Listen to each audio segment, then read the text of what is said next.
이 시간 우리에게 주시는 하나님의 말씀은 예레미야 1장 4절에서 7절까지 말씀입니다. 아멘. 하나님의 사랑의 빛이 항상 우리들의 마음속에 있도다라고 할렐루야 찬양대에서 찬양을 올려주었습니다. 찬양의 가사처럼 우리들도 늘 우리들의 마음속에 사랑의 빛을 간직하고 살아가는 우리가 되어지고, 또 그 사랑의 빛을 나 혼자만 가지고 있는 것이 아니라 옆에 있는 사람들에게도 나누어 줄 수 있는 그런 능력 있는 삶을 살아가는 우리 모두가 되었으면 참 좋겠습니다. 그런 의미에서 오래간만에 옆에 있는 분들에게 덕담 한마디씩 할까요? 빛이 있으라. 함께 해주세요. 예, 여러분에게 하나님의 영광을 아는 빛이 풍성하길 바라고요. 여러분들의 마음속에 하나님의 은혜의 빛이 더욱더 풍성할 수 있기를 바랍니다. 주연절 후 네 번째 주일입니다. 우리 주님께서 이 세상의 임금으로, 이 세상의 주님으로 이 세상에 당신의 모습을 밝히 드러내신 그날을 기념하면서 그 이후에 네 번째 주일을 지금 지내고 있습니다. 역사적으로 주님께서 태어나신 날을 양력으로 1월 6일 정도로 이렇게 간주하고 있지요. 해서 그날을 이제 기준으로 해서 그렇게 주연절이다라고 하고, 주연절 이후에 첫 번째 주일, 두 번째 주일, 세 번째 주일, 사순절까지 네 번째 주일까지, 다섯 번째 주일까지 이제 주연절 후 주일을 지키게 됩니다. 오늘은 이제 그 막바지로 네 번째 주일인데요. 주연절 후 네 번째 주일에 선포되는 하나님의 말씀을 통해서 우리들의 일생을 통하여 하나님을 우리들의 주인으로 섬기고, 일생을 통하여 하나님을 우리들의 주인으로 사랑할 수 있는 그런 우리 모두가 될 수 있기를 바랍니다. 조금 오래된 우스갯 이야기입니다. 제가 한번 소개해 보도록 하겠습니다. 아시는 분들은 그건 뭐 언제든 얘기를 이렇게 하지 마시고 한번 같이 들어주시기를 바랍니다. 제목, 아내를 오리에 비유하면 이라고 하는 제목입니다. 돈 버는 능력은 없지만 조신하게 집안 살림을 잘 하는 아내를 가리켜서 오리에 비유하면 어떤 오리냐면 쥐오리라고 표현을 할 수가 있습니다. 그런가 하면 전문직에 종사하면서 안정적인 수입을 가지는 그러한 아내는 어떤 오리냐면 청둥오리다, 이렇게 표현을 합니다. 부동산이나 주식 투자 등으로 큰 돈을 벌어오는 그런 아내들, 어떤 오리일까요? 황금알을 낳는 오리랍니다. 아직 반응이 없어요. 네. 남편이 벌어다 주는 돈을 가지고 또박또박 앉아서 쓰면서도 불구하고 남편한테 이것밖에 못 벌어와! 소리 지르는 그런 아내들, 어떤 오리일까요? 탐관오리라고 합니다. 이래도 반응이 없네. 탐관오리요. 탐관오리. 남편 등골 빼먹는 여자들 탐관오리랍니다. 모든 재산을, 이거 우리들한테 조심스러운 내용일 것 같아요. 모든 재산을 사이비 종교에 헌납한 아내, 어떤 오리일까요? 주여 어찌하오리.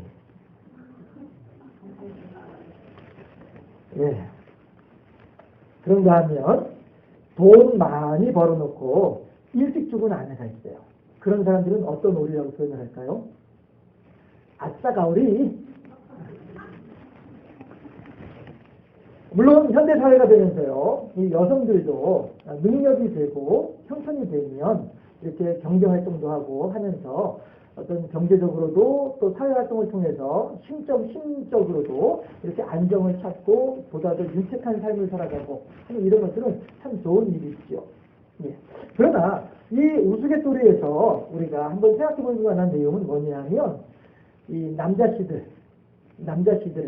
은근히 이 여자씨들을 이용해 먹으려고 하는 그런 얄팍한 마음을 엿볼 수 있는 것 같다 하는 것이죠.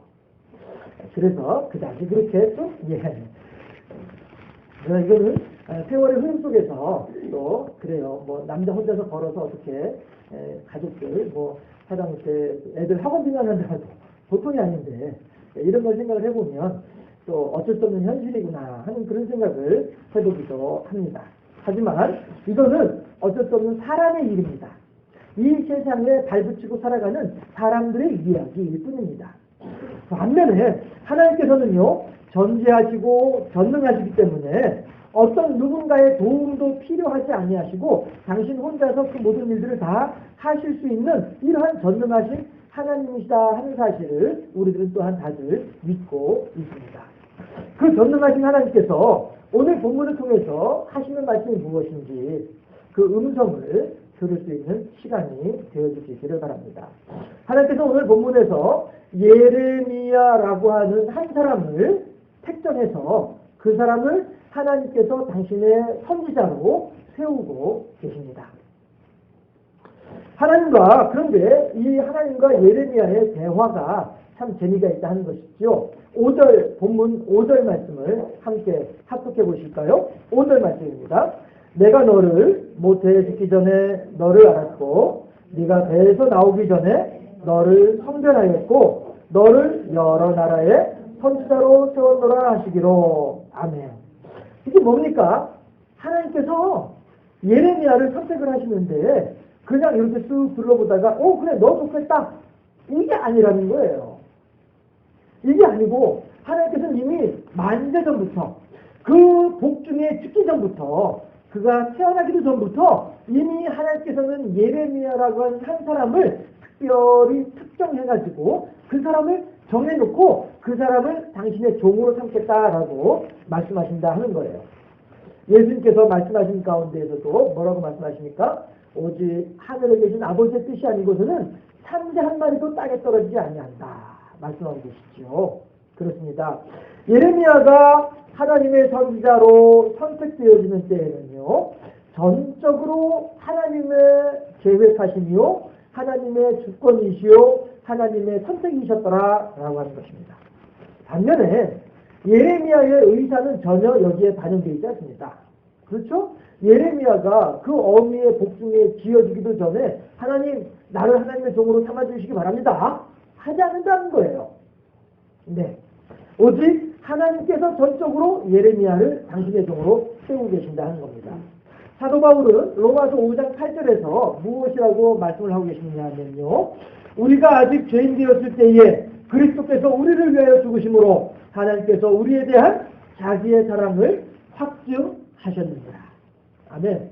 무슨 말씀이에요? 우리들은요, 죄악 가운데에서 뒹굴면서 죄악을 먹고 마시면서 죄악 가운데 즐거워하면서 죄악된 삶이 전부인 양 알고 있던 어리석은 때가 우리들에게 있었다 하는 것입니다. 그러나 오늘 로마서 5장 8절 말씀에 의하면 우리가 그렇게 어리석을 때에, 우리가 그렇게 하나님을 모르고 있을 때에, 우리가 그렇게 도리어 하나님의 마음을 아프게 하고 있을 그 순간에조차도 하나님은 이미 우리들을 택해 주시고 하나님께서는 이미 우리들을 사랑해 주셨더라 하는 것입니다.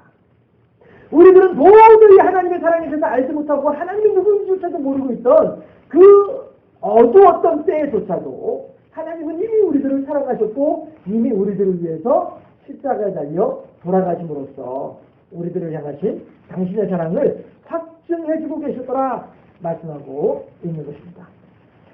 앤 설리번이라고 하는 한 사람이 헬렌 켈러라고 하는 볼 수도 없고 듣지도 못함으로써 말할 수도 없었던 말 그대로 짐승과도 같은 그런 삶을 살았던 헬렌 켈러라고 하는 한 사람을 지극정성으로 사랑으로 돌보아줌으로써 헬렌 켈러라고 하는 사람을 어느 누구나 다 존경하고 사랑하는 인권운동가로 세우는 그런 결과를 낳았더라 하는 것이죠. 헬렌 켈러가 8살이 되었을 때에 앤 설리번을 만나던 그 순간에 헬렌 켈러의 모습은 어떠한 모습이었습니까? 그저 옷을 입고 두 다리로 걸어다니니까 사람일 뿐이지. 머리는 헝클어져 있고 옷은 지저분하였으며 음식을 먹을 때에도 손으로 먹고 마시는 이러한 삶을 살았더라. 짐승과도 같은 아무런 소리도 내지 못하고 그저 괴성만 지르는 그러한 어느 누구도 통제할 수 없었던 그러한 사람이 헬렌 켈러였었습니다. 그런데 앤 설리번이라고 하는 사람이 지극한 정성으로 아무것도 모르는 무지렁이와도 같은 말 그대로 짐승과도 방불한 그런 헬렌 켈러에게 하나 가르침으로써 그렇게 귀한 사람으로 훌륭한 사람으로 세웠던 것처럼 하나님께서도 마찬가지로 그렇게 우리들에게 아무것도 모르던 우리들에게 찾아오셔서 이것은 이것이다, 저것은 저것이다 가르쳐 주시고 깨우쳐 주시고 알게 하심으로써 우리들로 하여금 감동하게 하시고 하나님의 사랑을 깨닫게 하시고 그 하나님의 사랑 앞에 무릎을 꿇으면서 눈물을 흘리면서 두 손들어 찬양하게 하심으로써 우리들을 이렇게 귀하고 복된 하나님의 사람으로 세워주시는 이 하나님의 은혜가 우리들에게 임하고 있다는 사실입니다. 여러분, 예레미야를 하나님께서 선택을 하실 때에는요, 예레미야는 아무것도 모르고 있을 때였습니다. 도저히 전혀 모르고 있는 때에 하나님께서는 예레미야를 선택해 주셨습니다. 마찬가지로 그 하나님께서는 오늘날 우리들을 그렇게 선택해 주시고 우리들을 그렇게 사랑해 주고 계시는 줄로 믿습니다. 그 하나님께서 우리들을 왜 그렇게 사랑하시고 그렇게 우리들을 돌보아주고 세워주고 계십니까? 본문 5절에 의하면 여러 나라의 선지자로 세우기 위함이다 말씀을 하고 계십니다. 하나님께서는 예레미야가 그렇게 하나님의 영광을 위하여서 하나님의 말씀을 증거하는 하나님의 선지자로 세워주기를 하나님께서는 바라셨다 하는 것입니다. 내가 너를 여러 나라의 선지자로 세우기를 원한다.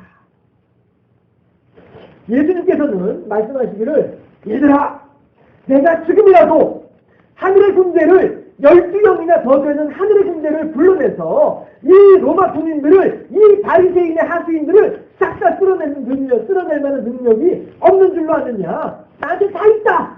그러나 만약에 그렇게 한다고 한다면 나는 십자가의 고통을 피할 수 있겠지만 이 모든 일들이 이렇게 되어지리라. 그러므로써 모든 인류를 모든 죄인들을 구원하리라 말씀하신 하나님의 말씀은 어찌 이루어지겠느냐 예수님께서 말씀하고 계십니다.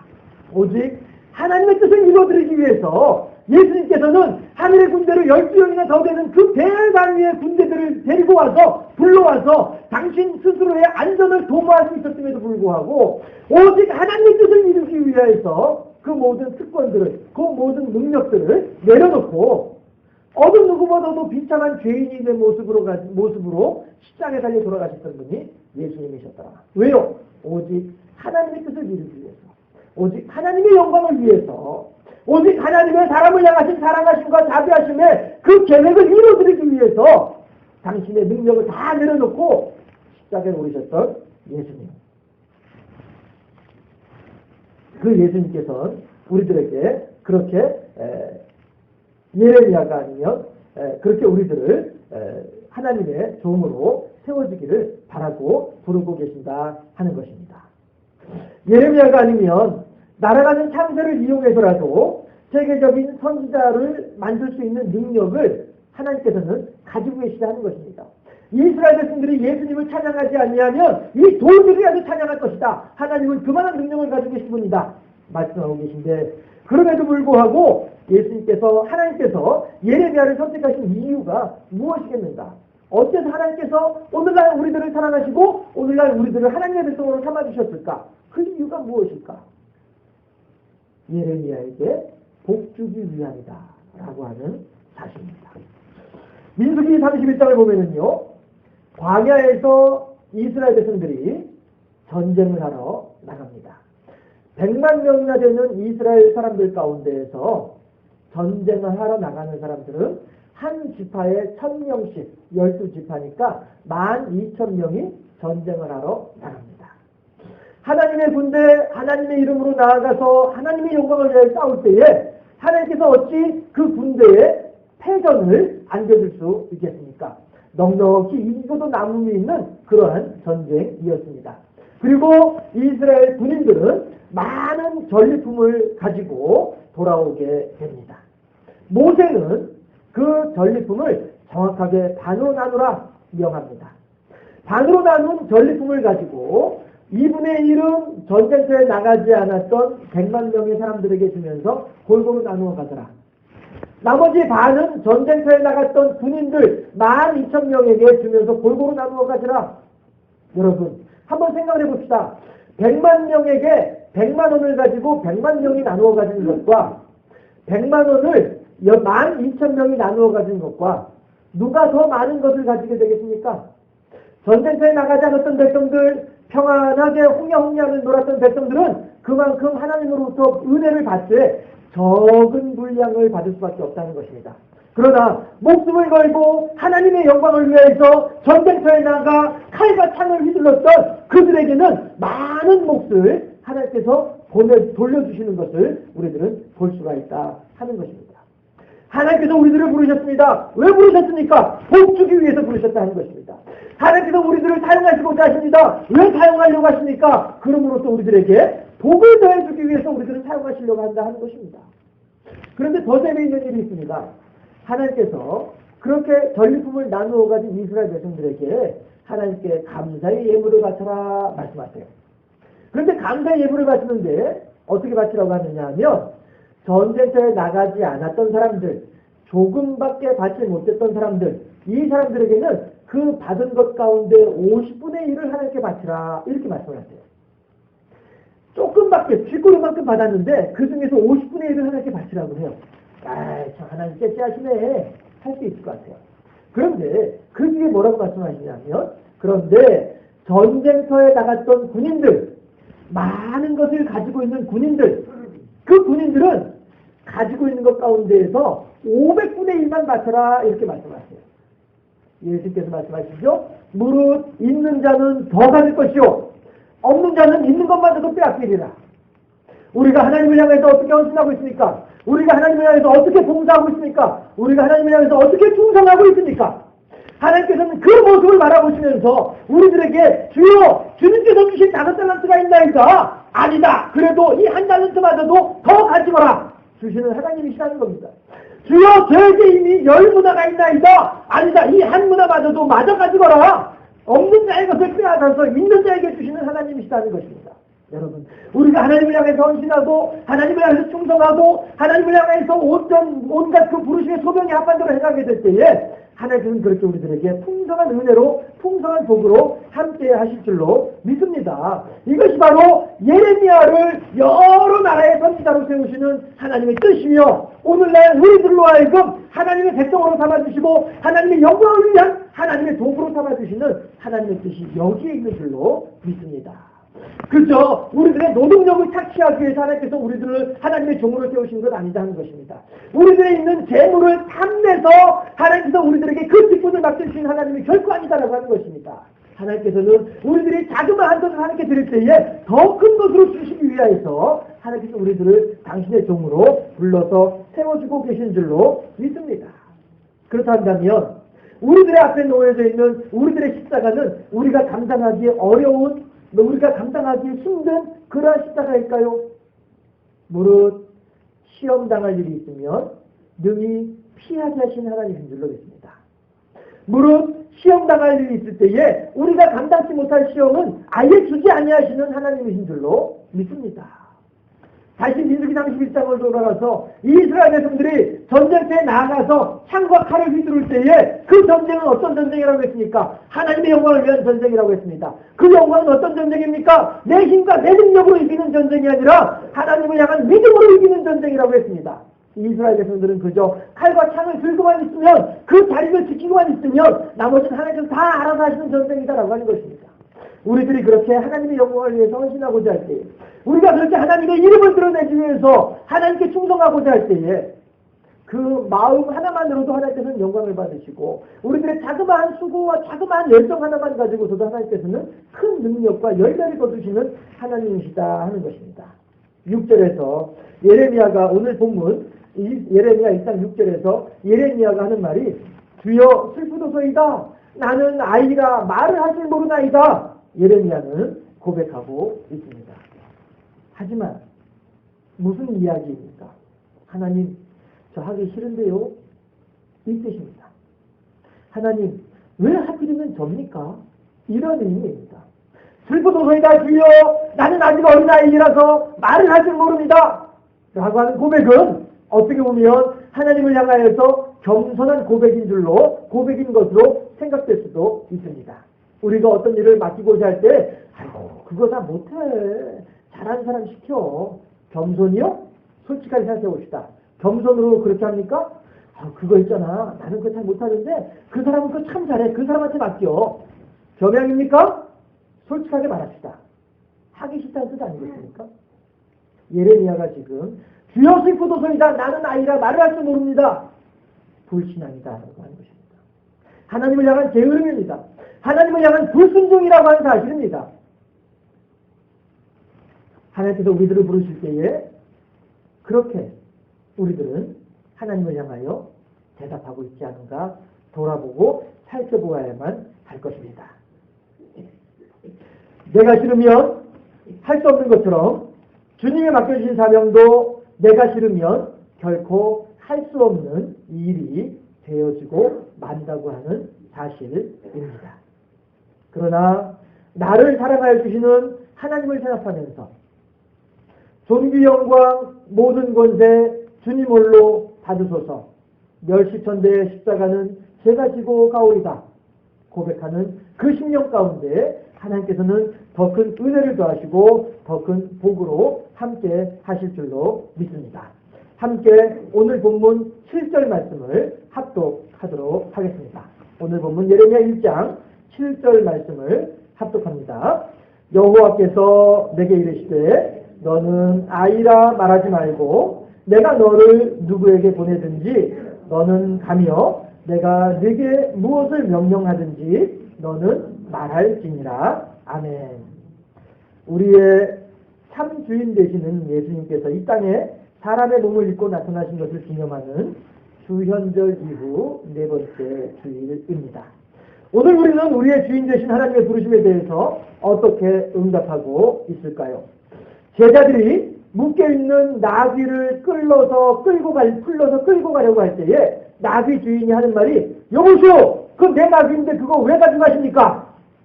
제자들이 뭐라고 말합니까? 주님께서 예수님께서 쓰시겠다고 하십니다. 말을 할 때에 나귀 주인은 아유 그러세요? 예수님께서 사용하신다고 한다면 얼른 가져가야죠. 예, 가져가세요. 나귀 주인의 헌신입니다.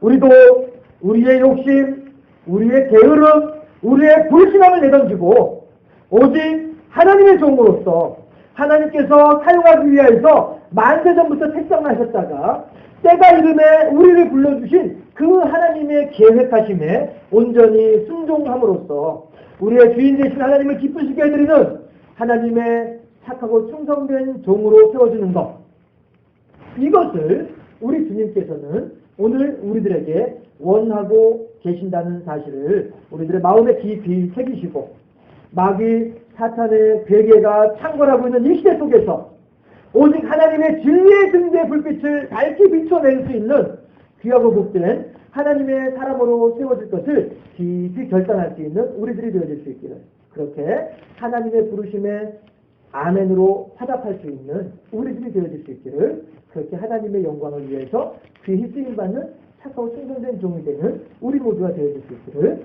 주님의 이름으로 축원합니다. 기도하겠습니다. 좋으신 아버지 하나님, 오늘 하나님께서는 만세전부터 택정하신 예레미야를 하나님의 종으로 부르고 계십니다. 하나님께서는 그렇게 우리들을 만세전부터 사랑하여 주시며 우리들을 택하여 주셔서 하나님의 영광을 위한 도구로 세워주시는 줄로 믿습니다. 예레미야는 하나님을 향하여 고백하기를 슬프도소이다 주여 나는 어린아이라 말할 줄 모르나이다 고백하고 있는데, 하나님 그 이면에 담겨져 있는 예레미야의 불신앙과 불순종과 게으름의 모습을 오늘날 우리들의 삶에 비추어 경계로 삼을 수 있도록 하시고 오직 하나님을 향하여 순종하는 우리의 삶이 될 수 있도록 인도하여 주시고 7절에서 말씀하시기를 내가 말하는 대로, 내가 가르쳐주는 대로, 내가 원하는 대로 나의 말을 많은 사람들에게 전하라고 말씀하시는 하나님의 말씀을 따라 오직 내 안에 역사하시는 성령님의 역사하심을 따라 순종하는 삶을 살아가게 하시고 내 안에 역사하시는 성령님의 원하시는 뜻을 따라 아멘으로 화답하는 삶을 살아가는 우리 모두가 되게 해주셔서 예레미야를 불러 예레미야에게 복을 주고자 하신 하나님의 뜻이 오늘날 우리들을 세워서 우리들에게 복을 주고자 하신 하나님의 뜻으로 온전히 구현되어지는 데에 귀히 쓰임받는 하나님의 착하고 충성된 종이 될 수 있도록 우리 모두의 심령을 주관하여 주시옵소서. 감사하고 예수 그리스도 이름으로 기도드리옵나이다. 아멘.